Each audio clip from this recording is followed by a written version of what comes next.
Hello, I'm Jonasz Rewiński. Welcome on board the Eastern Express, and as always, I hope you enjoy the journey ahead. Now in this episode, we're rolling into a new chapter of Cold War 2.0, featuring a rather unusual duo, Norway and Russia. You see, in this latest chapter, Norway is not just the land of majestic fjords and fish. The country is on high alert because Russia is apparently trying to make itself at home there in some very unwelcome ways. We've got spying attempts, suspicious fishing vessels, and drones doing more sightseeing than your average Instagram star. Much like a spy novel with way more Arctic ports and fewer tuxedos. So without further ado, let's take a look at the latest report to find out more. This is the barrier Finland is building on its border with Russia, a measure against any kind of hybrid attack that Moscow could carry out. Not unlike the one it has been waging against Poland by way of Belarus. And it is not the only such site in Europe. Here we have Latvia's take on the border fence. All across Europe in the wake of Russia's invasion of Ukraine, NATO allies have been preparing for the worst. Now, Norway is looking to do something similar on its own border. It is currently unclear whether such a fence would cover the entire 198-kilometer-long border or just some parts of it. Nevertheless, Norwegian officials are taking the matter very seriously. It is no longer a question about migration, but rather a question of national security. The border is not the only problem that Norway is facing when it comes to Russia. Recently, Russian fishing vessels have been under scrutiny amid concerns of espionage. What's more, the Norwegian government has also issued pamphlets to every household on how to prepare for a potential war. Iodine tablets are at the very top of the stockpile list, along with water, fuel and other medical supplies. While an open war is very unlikely, as Norway is a member of NATO, it seems that the government in Oslo is of the opinion that it doesn't hurt to be prepared for the worst. And now, as always, it's time to take a look at the issue in greater detail. Let's begin with Norway's oil and gas sector, which is essentially Europe's last lifeline. When Russia decided to go full villain mode and invade Ukraine, Europe had to find a new energy supplier.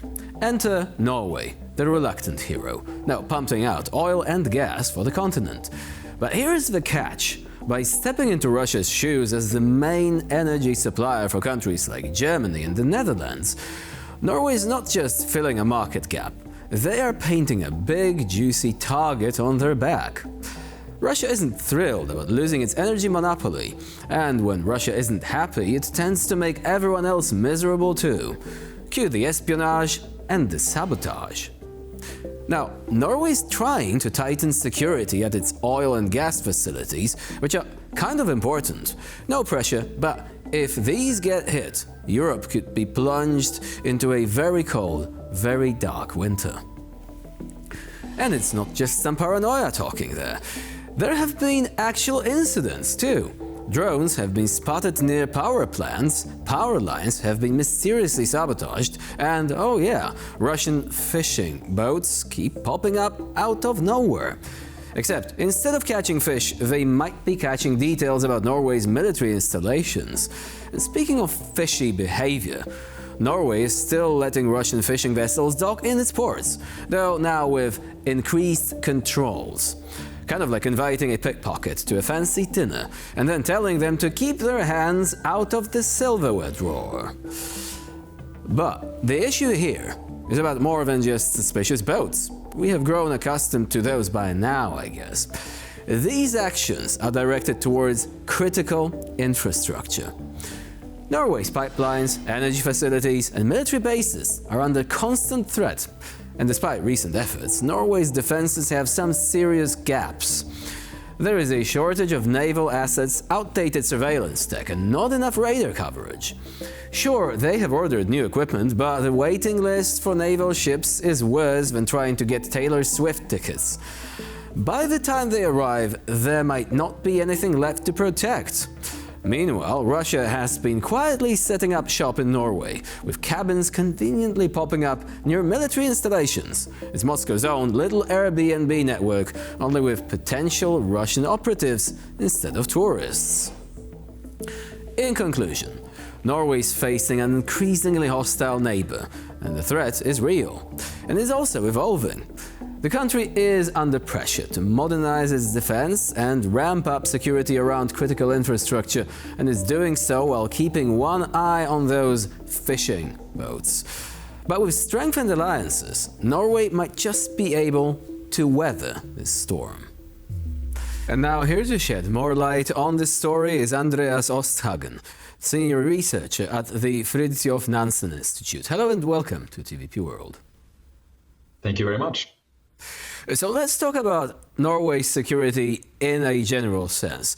Do you believe that there is a consensus that right now, with Russia being more belligerent and more unpredictable, there need to be additional measures put in place in order to ensure security of the country on all possible fronts, really? Yes, I think that's perhaps even an understatement.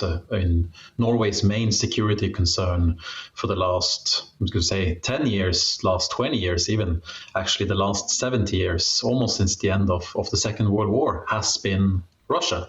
So when relations with Russia and the West, if you will, or Russia and NATO goes bad, that impacts our security as well. We share a border, a 200-kilometer long border with Russia in the north. We share a massive maritime domain with Russia in the north. So indeed, when Russia is behaving as it does in Ukraine from 2014, we could even talk about Georgia from 2008, then of course Norwegian security concerns are increased, and we need to do more to protect ourselves as well. So what would you say is the main concern right now? Because given Russia's proximity, there are really many different ways in which Russia can misbehave. It may theoretically launch an all-out attack, but this naturally would be messing, with all of NATO pretty much at once. But what about activities which fall below the threshold of outright aggression? Provocations, espionage activities, sabotage. Do you think that this might actually be where most of Russia's attention is now directed? Yes, I think you're perfectly right. I mean, as you say, the big concern, of course, is a proper escalation between the whole NATO alliance and Russia. But that, of course, is not in Russia's interest. NATO is superior to Russia in every military way, and then even just the European countries could probably manage that if it were to come to an all-out war, and that's actually not that likely.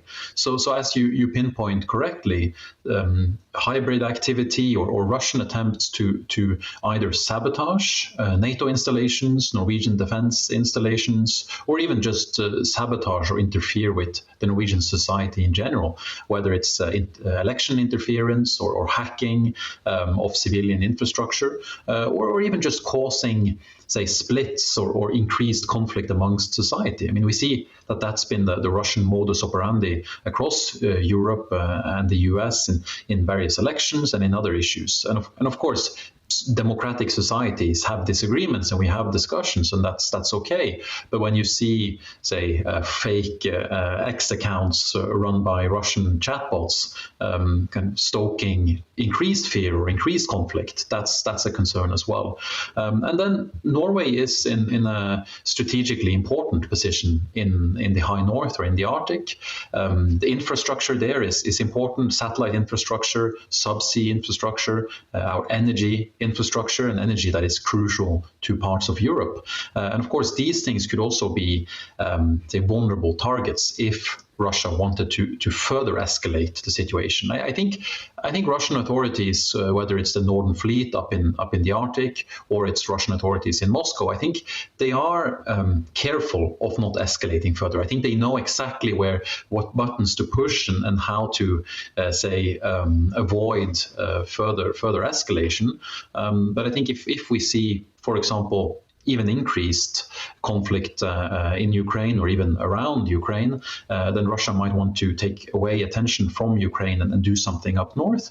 In addition to, I think Russia has an interest in just keeping the Western societies, and especially its neighboring countries like Norway, like Poland, like other countries, keeping them a bit on their toes or even destabilized.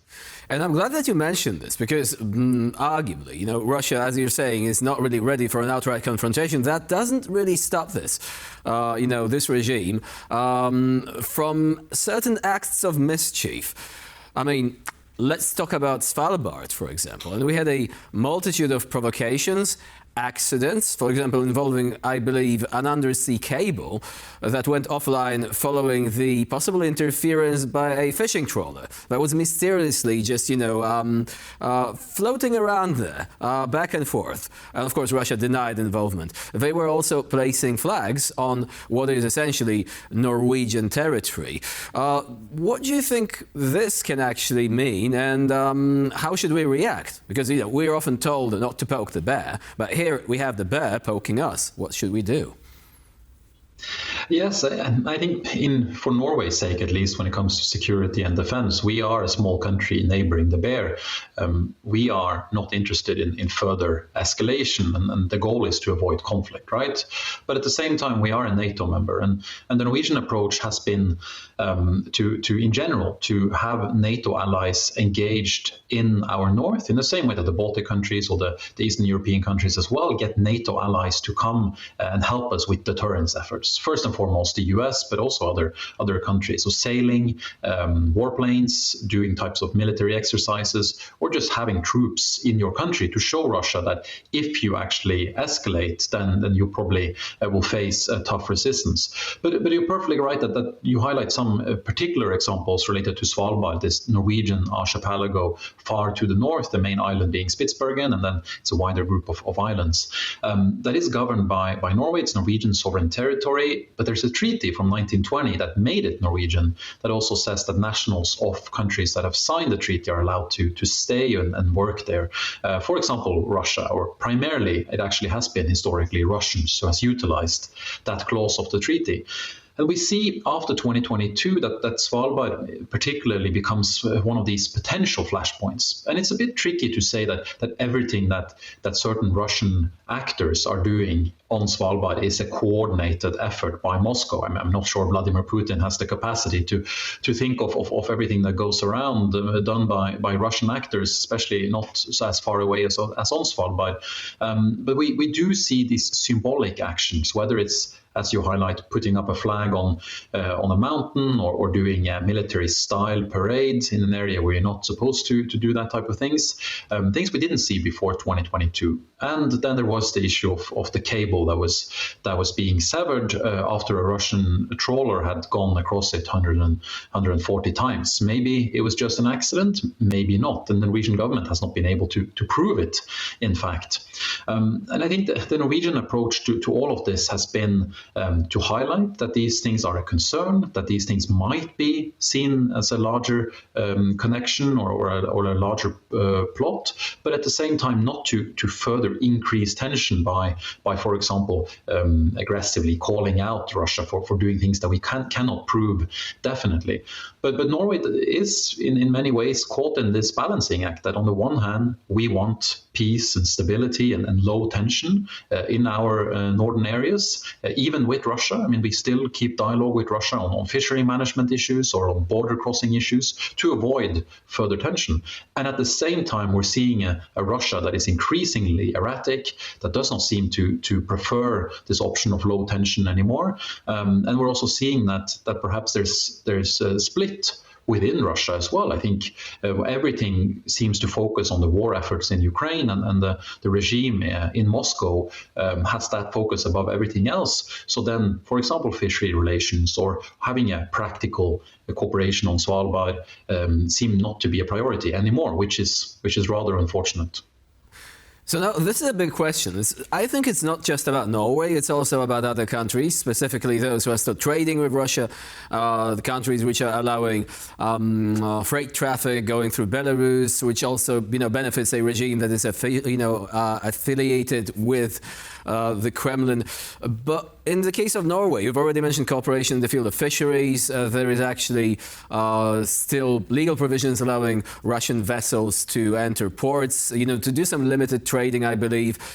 Then you have this treaty from more than 100 years ago, allowing Russians to operate facilities. And of course, this main facility in Svalbard might have been pretty much mothballed, but it is there. The Russians want to conduct some renovation work. They are saying perhaps tourism might actually be something they could use it for. There used to be a mining village, essentially. So do you think that these are essentially cracks through which Russia may exert its influence? And again, it is not just about Norway.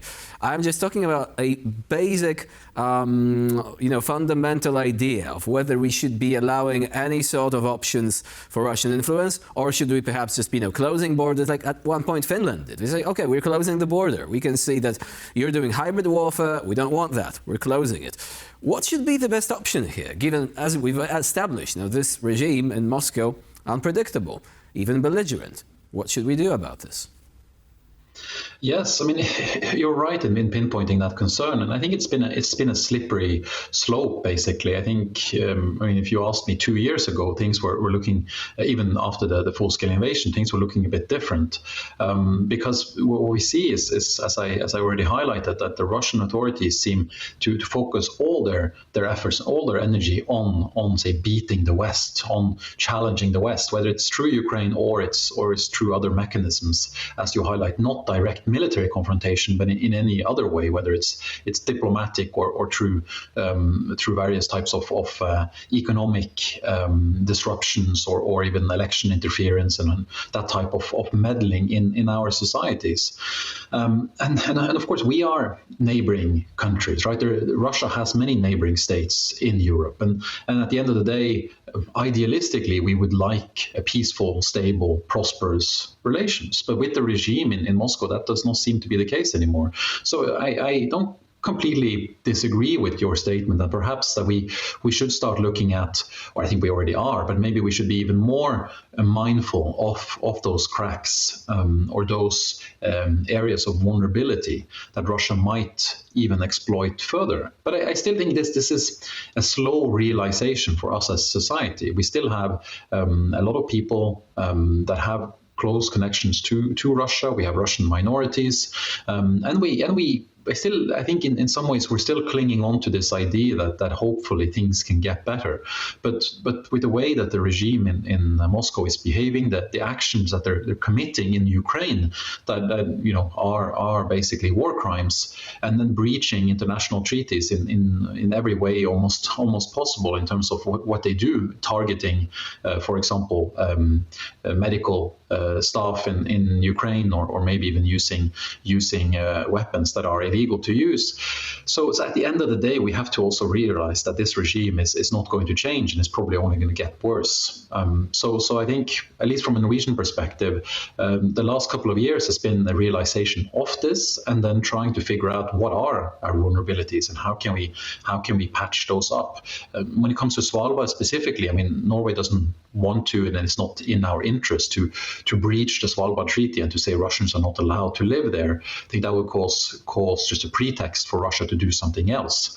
But it's the way, of course, we enforce Norwegian laws and regulations on Svalbard. So, okay, if Russia wants to develop a tourism hub in Barentsburg or Pyramiden, okay, fine. It's on Norwegian territory. You have to follow Norwegian laws, and the Norwegian police and the governor is going to be there regularly to inspect and be in dialogue with those individuals that are operating there. If they breach Norwegian law, they will get fines. Eventually, they will be arrested.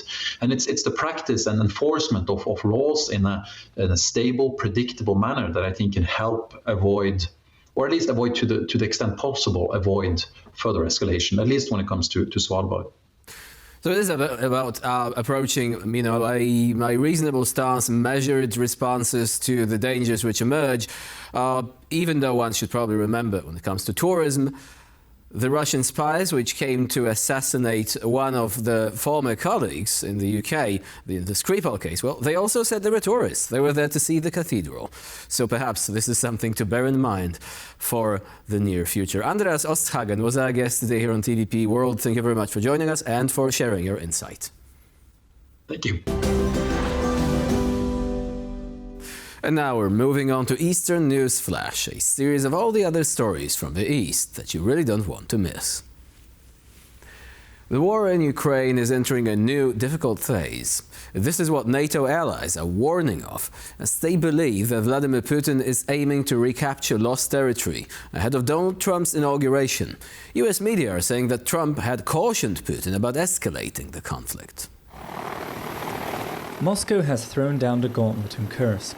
In a bid to regain control and push Ukraine out of its own backyard, 50,000 troops have been deployed to the area. Reports also say that North Korean soldiers are involved in the operation. But just because taking control of its own territory is a priority to them, it doesn't mean that the Russians will just let their campaign in Ukraine grind to a halt. In the last couple of days, Russian forces have been mercilessly shelling and striking several different locations all across Ukraine. The targets of most recent attacks include Zaporizhia and Kryvyi Rih. Kharkiv, one of the war's most important theaters, has once again become a focal point. Media reports indicate that Russia has been targeting supermarkets and other civilian infrastructure in the city to make its residents' lives even more difficult during the winter. In just the last week, 51 people were wounded in Russian attacks targeting the Kharkiv region.